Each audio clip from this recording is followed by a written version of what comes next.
What if you could read a company's diary? I mean, a legally required, no marketing spin look at their biggest wins, their scariest risks, and their biggest bets for the future. Well, that's pretty much what we're doing today with Exxon Mobil. We are diving deep into their official 2024 annual report, the Form 10K, to get the real story behind one of the world's energy giants.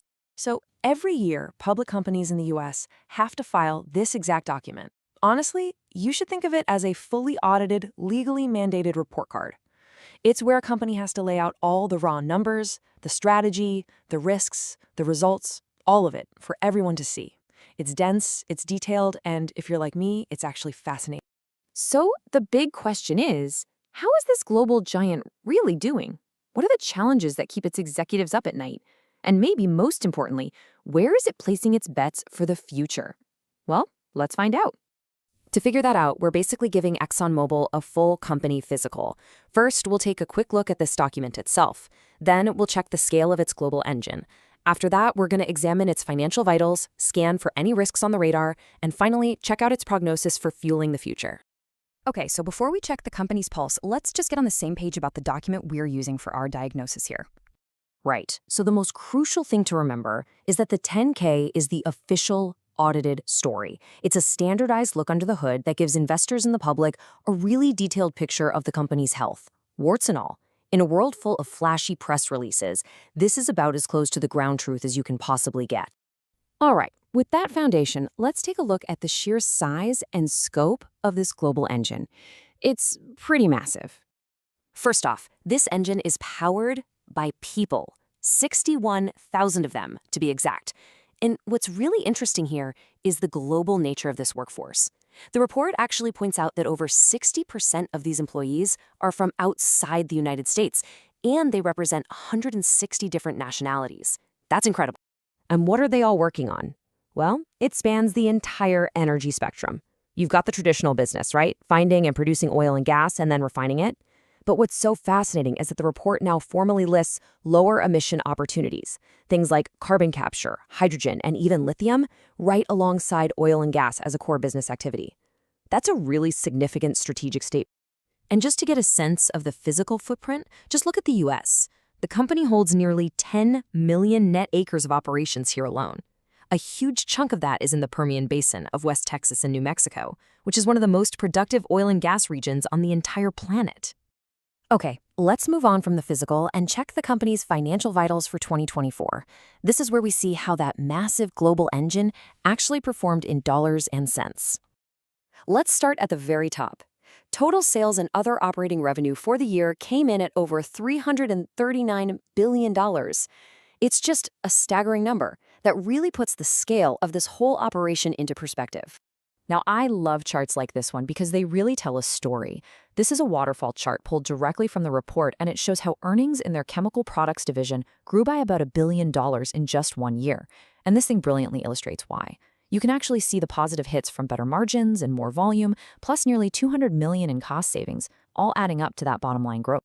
Looking at the bigger picture, here's where a lot of the money went in 2024. Over $25 billion was invested right back into the business, and a huge amount was returned to shareholders. We're talking nearly $17 billion in dividends, and another $19 billion used to buy back company stock. Oh, and the report also highlights that they've now hit over $12 billion in structural cost savings compared to where they were in 2019. Of course, no business this size operates in a perfect bubble.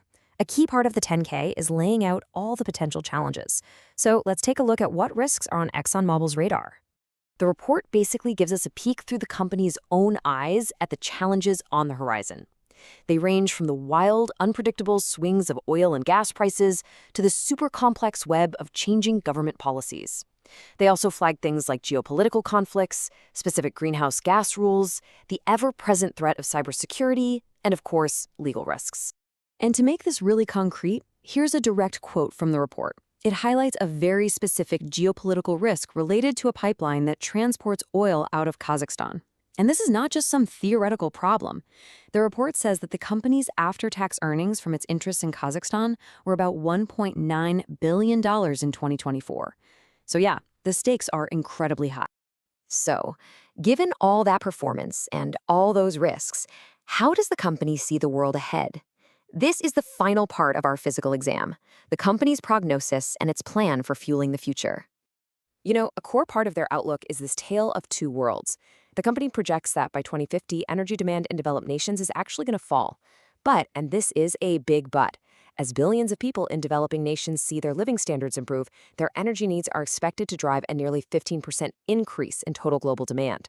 That whole shift is a central pillar of their strategy. So, to meet that evolving demand, the company is investing in a whole suite of what it calls lower carbon solutions. The 10K details plans and ventures in all these areas, from huge carbon capture projects and hydrogen production to biofuels, advanced recycling of plastics, and even getting into the lithium supply chain for batteries. And for its own operations, the company lays out some very specific goals for 2030. Now, it's really important to understand that these are intensity targets. That means the goal isn't necessarily to reduce total emissions, but to reduce the emissions per barrel of oil or unit of energy produced. It's all about becoming more efficient. And the plans call for some significant intensity reductions for greenhouse gases, methane, and flaring from the assets they operate. And that really brings us to the final central question that this entire 10K report seems to pose. It's a massive balancing act. How do you supply the energy the world absolutely needs today, especially in growing economies, while at the same time investing in and navigating the incredibly complex transition to a lower emission future? There are no easy answers here, but understanding the numbers, the risks, and the strategies laid out in this report, well, that's the first step. Thanks for joining this explainer.